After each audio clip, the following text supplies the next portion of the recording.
लेकिन मैं राम को आपको कैसे दूंगा? महाराज दशरथ ने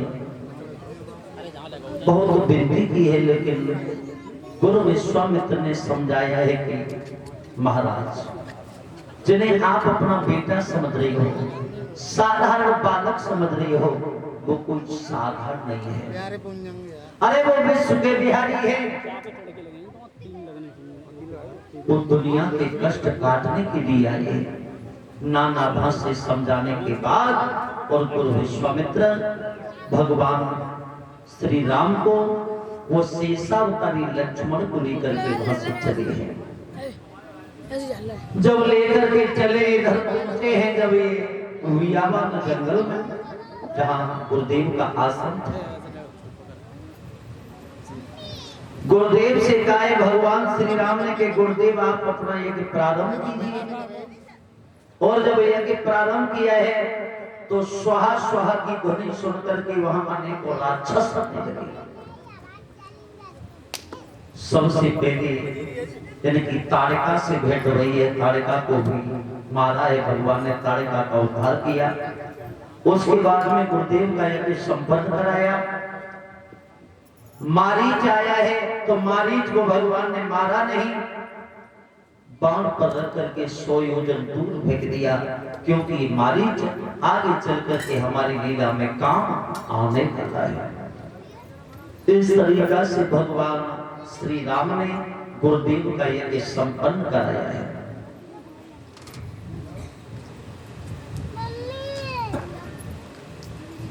जब यज्ञ संपन्न कराया है, इधर महाराज जनक के घर में एक धनुष रखा हुआ था, और वो धनुष इतना भारी था कि कभी किसी के हिलाए से हिलता नहीं था, कभी किसी के उठाए से उठता नहीं था। लेकिन महाराज जनक की बेटी सीता एक दिन मैया सुनैना घर में न होने के कारण उस धनुष के नीचे लीप दिया। जब धनुष के नीचे लीप किया है तो महाराज जनक ने उस दिन एक प्रण किया, सोचा कि अब हम अपनी बेटी का विवाह उसी के साथ में करेंगे जो इस धनुष को तोड़ देगा। और महाराज जनक ने प्रण किया है, चारों तरफ खत भिजवाई है, चिट्ठी भिजवाई है, और प्रत्येक चिट्ठी में प्रत्येक खत में एक ही बात लिखी। क्या लिखा?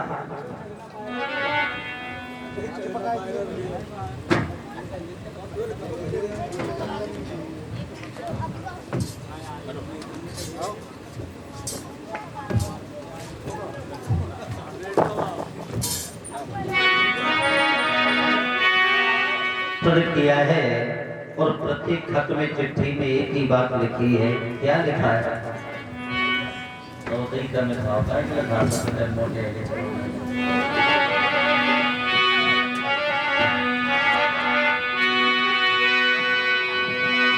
कि जिस महावीर की महाशक्ति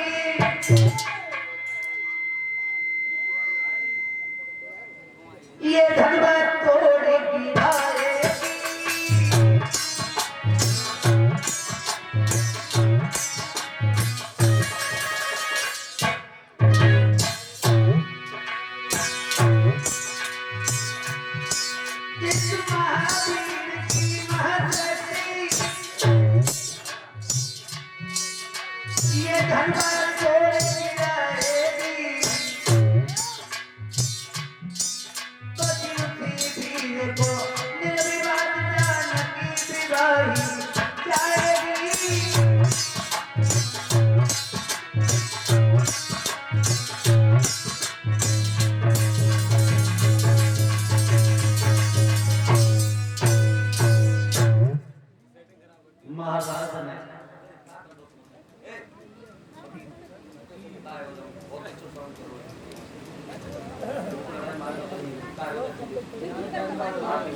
महाराज जनक ने खत भेजे, स्वयंवर भेजे।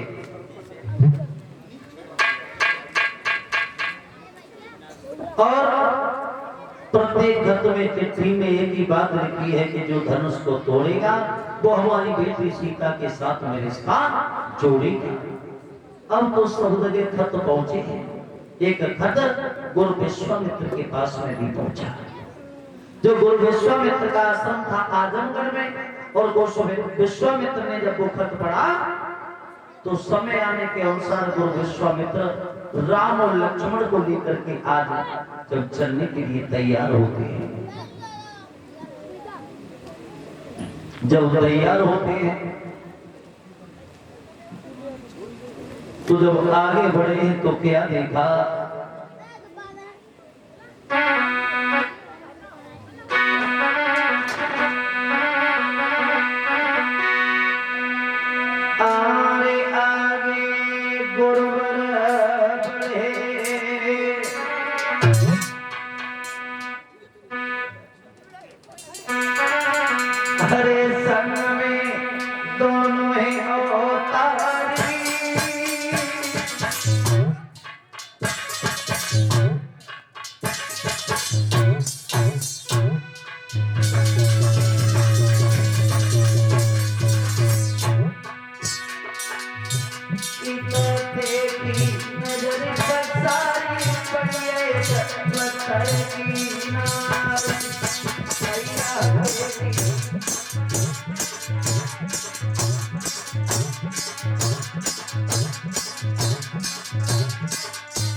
और इसी बीच में ये 51 मुद्रिकाओं से हमारा सर्व सम्मान किया जा रहा है। श्रीमान बबलू भाई जो दरबारपुर से 51 मुद्रिकाओं से इनकी तरफ से हमारे पास भी ये मुद्रिकाएं आई हैं। कामना करेंगे भगवान से, भगवान ऐसे भक्तों के हाथ सदैव धर्म की ओर आगे बढ़ते रहे, भगवान उनको सदैव प्रसन्न रखे। ध्यान रखना मेरी माता बहनों, भगवान श्री राम ने जब प्रसन्न कर दिया है तो गुरु विश्वामित्र बताने लगे हैं, बेटा राम ये कोई और नहीं है, ये गौतम ऋषि की पत्नी है जिनका नाम है अहिल्या। अहिल्या बोली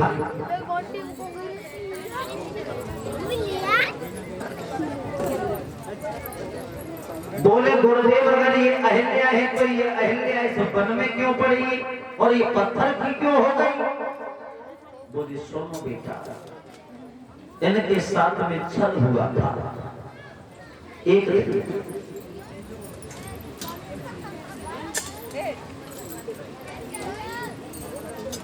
चंद्रमा ने देखा कि गौतम ऋषि की पत्नी अहिल्या बहुत सुंदर है, तो इंद्र को बताया है, तो इंद्र ने चंद्रमा की मदद से इनके साथ में छल करना चाहा। और जब इनके साथ में छल हुआ तभी से इन्हें श्राप लगा हुआ है। ये उसी श्राप के कारण ये पत्थर की बन गई और ये आपके चरणों की रज चाहती, आप इन्हें अपने चरणों की रज दे करके इनका कल्याण करो। भगवान श्री राम ने विचार किया कि अगर हमने अपने चरणों की रज को इन्हें दिया, एक स्त्री के पैर शरीर से अगर हमने अपने पैर लगाए तो हमारा ये चित्रापन घट जाए, पैर नहीं लगा सकते। तो भगवान ने पवन देव को आज्ञा दी है और ये पवन जो थे ना परीक्षित महाराज, ये रघुवंशियों के बस में चलते थे। और कब से चलते थे? एक दिन ऐसा हुआ कि महाराज दशरथ शिकार खेल करके आ रहे थे और इतनी तेजी से पवन चली, इतनी तेजी से आंधी चली कि इनके राज्य में कुछ महिलाएं एक जगह बैठी थी, बातें कर रही थी, तो उनके सर के पल्लू उड़ जाते हैं। जब उनका चेहरा खुल गया तो जो महिलाएं बैठी हुई थी वो बहुत शर्मिंदा हो गई। महाराज ने भी अपने पलक नीचे को झुका लिए।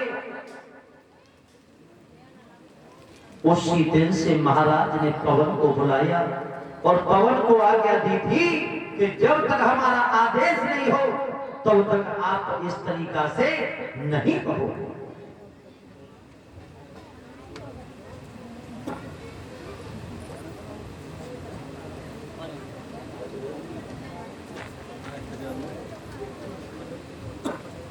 ध्यान रखना भक्तों,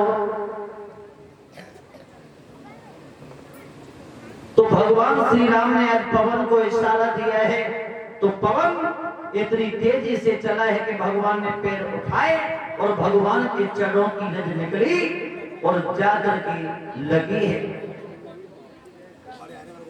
जो अहिल्या पत्थर की पड़ी थी वो पत्थर की नहीं रही, आज असली रूप में आ गई। बोल गोविंद भगवान की।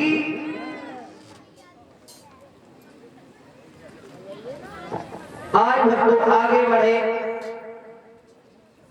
और इधर धीमे धीमे चलते हुए पहुंच गए हैं जनकपुर में। रात को विश्राम किया है।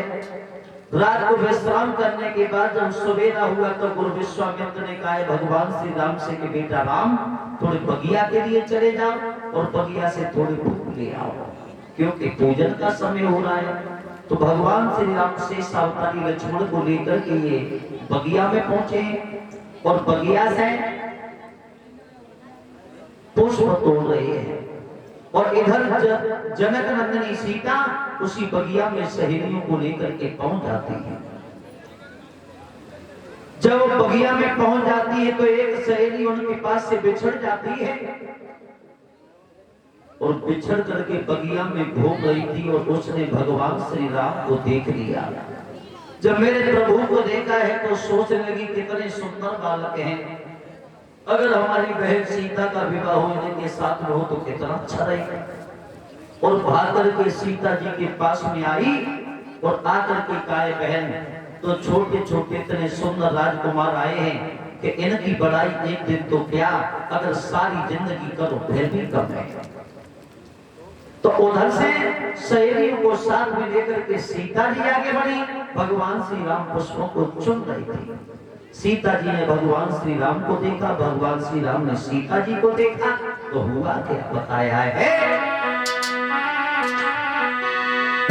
कि पड़ी गए प्रेम की डोरी में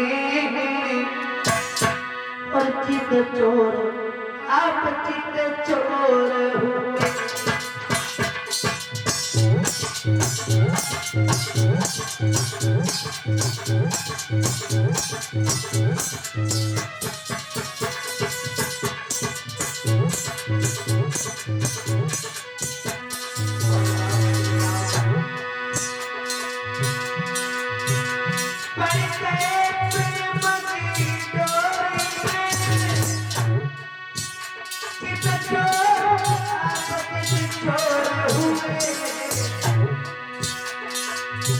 सीता की सूरत जवनेती रात में मैं चकोर हूँ।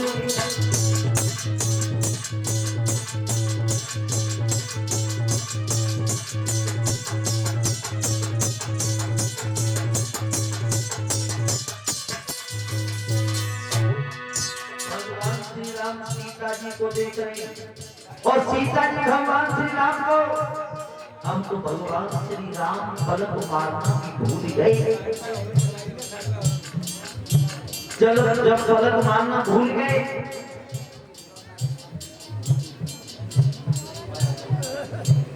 और भैया एक सूचना है जो भंडारे वाला कमरा है ना, जिसमें सामान रखा हुआ है, उसकी चाबी किसी भाई के पास है, गुम हो गई है। जिस किसी के भी पास हो तो वो पहुंचा दे। अगर किसी के पास में वो चाबी हो तो कृपया करके किसी भाई के पास में पहुंचा दें या फिर यहाँ भिजवा दें। शेषावतारी लक्ष्मण कहने लगे भैया भैया, लेकिन भगवान श्री राम सीता जी को देख रहे हैं। सीता जी भगवान श्री राम को पलक मारना भी भूल गए। भगवान श्री राम ने शेषावतारी लक्ष्मण ने सोची कि भैया मैं आज तक आओ की तरफ को वहां तो साइड ना देखो और आज का चक्कर है जो पलक ही नहीं मारना। कहा कि भैया भैया, भगवान श्री राम ने नहीं सुना, चीख करके कहने लगे भैया। भगवान श्री राम कहने लगे लक्ष्मण पागल हो रहे हो। बोले नहीं भैया, और बोले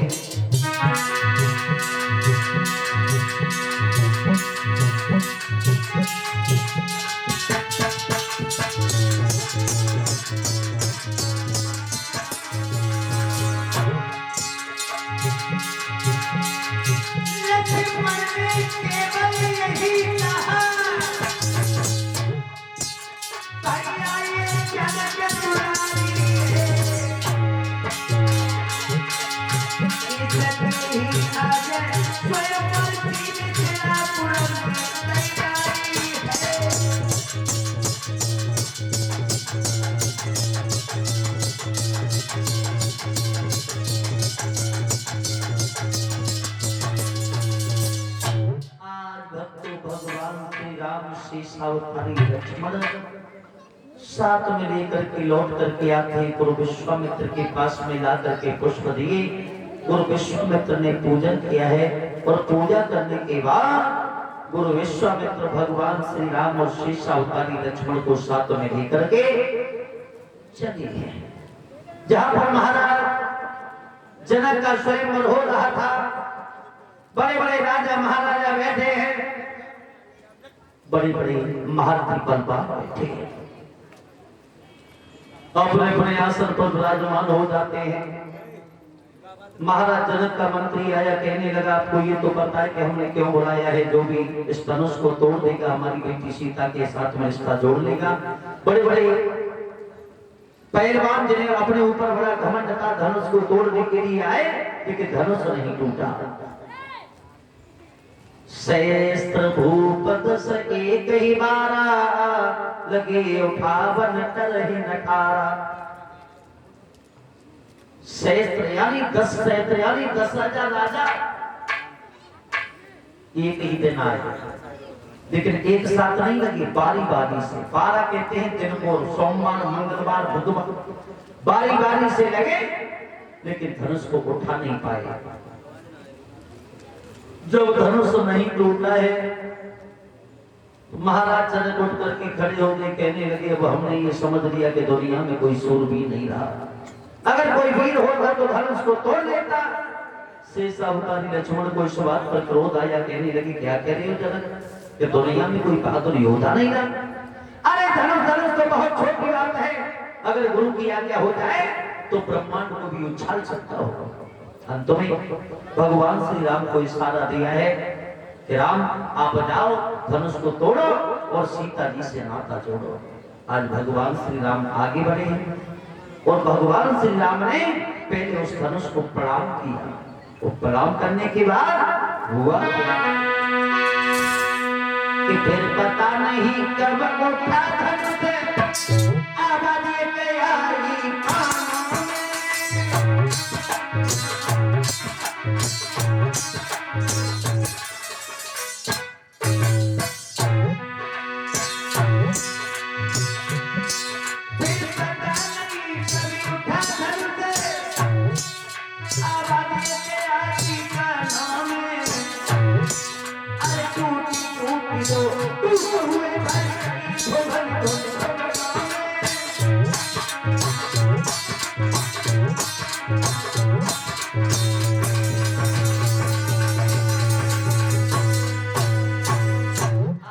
तो भगवान श्री राम ने धनुष तोड़ दिया और धनुष तोड़ने के बाद सीता जी से कहे कि जयमाला डालो।